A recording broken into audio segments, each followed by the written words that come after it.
In this video, we're going to discuss the multiplication rule, which is used for finding the probability of event A and event B. Okay. In the previous series of videos, we talked about the addition rule, which was used to find the probability of event A or B. So this is different because now we're talking about the probability of event A and B. Okay.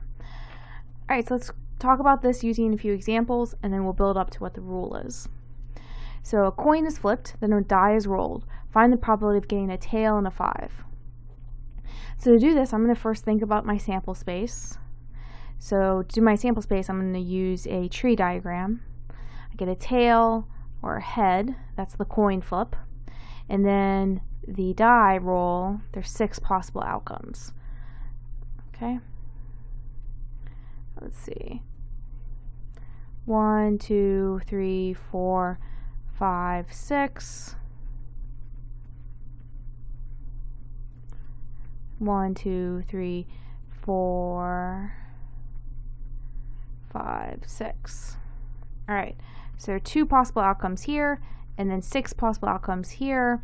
So my total sample space should have 12 outcomes. Right? Only one of these outcomes is going to be a tail and a 5. Right here. A tail and a 5. Only one of the 12 possible elements in the sample space. 12 possible outcomes in the sample space. So the probability of getting a tail and a 5 is just going to be 1 out of the 12. Right. Another way that I could have calculated this, instead of coming up with the entire sample space, I could have just thought about, well, what's the probability of getting a tail, and then multiplied that by the probability of getting a 5. So multiplication rule, right? So multiplying it by the probability of getting a 5. So now, what's the probability of getting a tail? Well, 1 out of 2. Right? There's 2 options when you're flipping a coin, either heads or tails. So 1 out of 2 is the probability of getting a tail. Probability of getting a 5. Well, there's 6 options when you roll a die. Only one of them is a 5. So 1 out of 6. So 1/2 times 1/6 equals 1/12. Alright? So I could get the answer using this multiplication trick. Alright, let's do one more example. So now we have 2 cards that are dealt. What is the probability that the first card is an ace and the second card is a jack? Alright, so now if I try to come up with my entire sample space, it's going to be huge because there's 52 cards in a deck. And so during the first draw, I'll have 52 cards, and actually during the second draw, I'll only have 51 cards. Let us go ahead and assume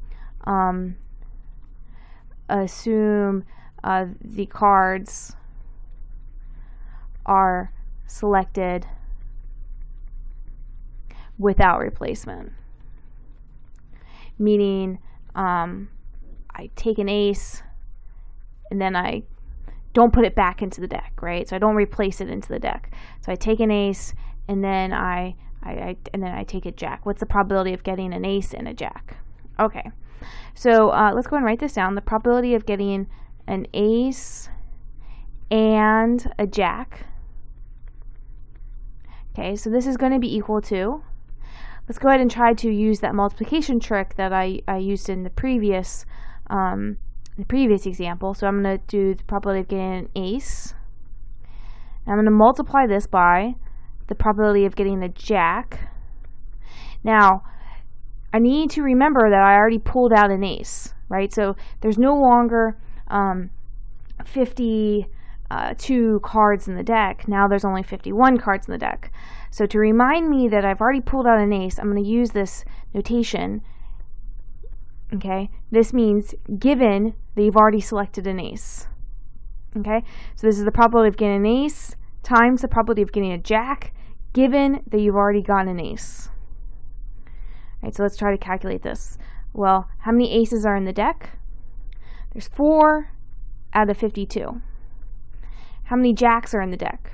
There's 4, but it's not out of 52 because you already selected an ace, so now it's only out of 51, right? There's 51 cards left over after you've already picked one out. You multiply this together and you should get 0.006. So now let's go ahead and write what the rule is in general. All right, let me go ahead and change colors. So the general multiplication rule. Okay, so probability getting an A, the probability of A, the event A and B is equal to the probability of A times the probability of B given A. All right, and you might be wondering, how come in the first example I didn't need to consider the probability of getting a 5 given that I already got a tail? Well, the reason is that it doesn't matter. It doesn't matter what you flipped, right? Well, it doesn't matter what the coin flipped. What the die is going to do is completely independent of the coin, right? So the probability of getting a 5, given that you already got a tail, it's exactly the same thing as asking, well, what's the probability of getting a 5? You know, the die does not care what the coin did, right? So, you know, that's called, you know, that they're independent events. The probability of getting a tail and the probability of getting a 5 are independent in the sense that the probability of getting a 5 is not influenced by what happens to the tail.